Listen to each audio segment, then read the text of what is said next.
देर रात के स्टेशन के बाहर 3 गुंडों ने एक सोते हुए आदमी को बेहोश कर दिया। बर्फ। वे हमेशा केवल पैसे के लिए लूटते थे, जान नहीं लेते थे। लेकिन आज उन्हें जो आदमी मिला वह तो एक गरीब इंसान निकला। उन लोगों ने उसका सूटकेस पूरा खंगाल डाला, लेकिन उसमें एक पुराना रेडियो छोड़कर कुछ भी कीमती नहीं था। उस आदमी की गरीबी ने हमेशा नियमों का पालन करने वाले डाकुओं को भी मार डालने की सोचने पर मजबूर कर दिया। उन्होंने आदमी के सिर पर जोर से फिर एक बार मारा और बिना उसकी परवाह किए चले गए। हालांकि किसी ने नहीं सोचा था कि डाकुओं का यह वार आदमी को मारने की बजाय उसके लिए सौभाग्यशाली साबित होगा और वह एक सुखी जीवन की शुरुआत करेगा। काफी समय बाद बेहोश आदमी को पेशाब ने जगाया। वह लड़खड़ाते हुए स्टेशन के शौचालय तक पहुंचा, लेकिन फिर खून की कमी के कारण बेहोश हो गया। सुरक्षा गार्ड ने उसे देखकर तुरंत सहायता के लिए फोन किया। जब आदमी को अस्पताल ले जाया गया तब तक उसकी हालत गंभीर हो चुकी थी। डॉक्टरों ने उसकी जान बचाने की कोशिश की, लेकिन आखिरकार उसका दिल धड़कना बंद हो गया। डॉक्टर ने मरीज को मृत घोषित कर दिया, लेकिन जब सभी लोग वहां से चले गए तो आदमी चमत्कारिक रूप से उठ बैठा। उसने अपनी टूटी हुई नाक को सीधा किया और फिर खुद ही अस्पताल से बाहर चला गया। अगले दिन जब लोगों ने उसे पाया तो वह समुद्र तट पर गिरा पड़ा था। एक भिखारी ने उसके जूते चुरा लिए, लेकिन सौभाग्य से वह आदमी अभी मरा नहीं था। उसे 2 छोटे लड़कों ने देखा और फिर लड़कों के पिता लाओ बाई ने उसे घर ले जाकर बचाया।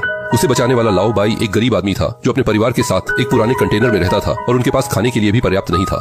आदमी की गंभीर चोटों को देखकर लाओ बाई ने अपनी पत्नी को उसके लिए एक कटोरी दलिया बनाने के लिए कहा। हालांकि कोई भी इस अजनबी के बारे में नहीं जानता था, लेकिन इस दयालु दंपति ने फैसला किया कि आदमी के ठीक होने के बाद ही उसे जाने देंगे।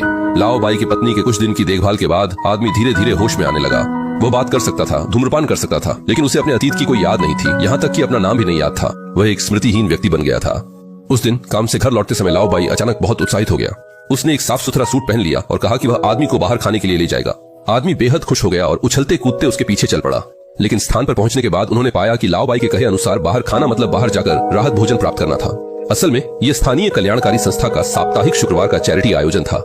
शायद आदमी का चेहरा बहुत अनजान था, इसलिए जब वह खाना लेने गया तो संस्था की एक महिला कर्मचारी उससे काफी देर तक घूरती रही।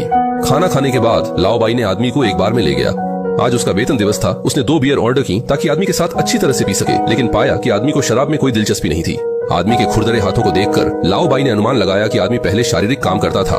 वापसी के रास्ते में लाओ बाई ने शायद ज्यादा पी ली थी और एक डंडा उठा लिया ताकि दृश्य को फिर से जीवंत करके आदमी की याददाश्त वापस ला सके।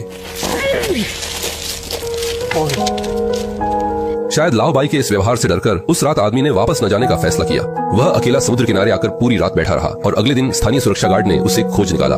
सुरक्षा गार्ड ने आदमी को बताया कि यह एक निजी समुद्री क्षेत्र है और यदि आप स्थानीय निवासी नहीं हैं तो यहाँ मछली पकड़ना जेल भेजने लायक है। जब उसने देखा कि आदमी अपनी पहचान नहीं बता सकता तो उसने उसे 2 विकल्प बताए। एक विकल्प था कि उसके साथ हिरासत में जाकर जांच में सहयोग करे। दूसरा विकल्प था कि हर महीने 400 रुपए में उसका समुद्र किनारे वाला घर किराए पर ले। आदमी ने बिना हिचकिचाए बात वाला विकल्प चुना, लेकिन कमरे में आने के बाद उसने पाया कि जिसे समुद्र दृश्य वाला घर कहा गया था वह दरअसल एक कंटेनर था। सुरक्षा गार्ड ने उसे किराया जुटाने के लिए 1 सप्ताह का समय दिया और अगर उसने समय पर भुगतान नहीं किया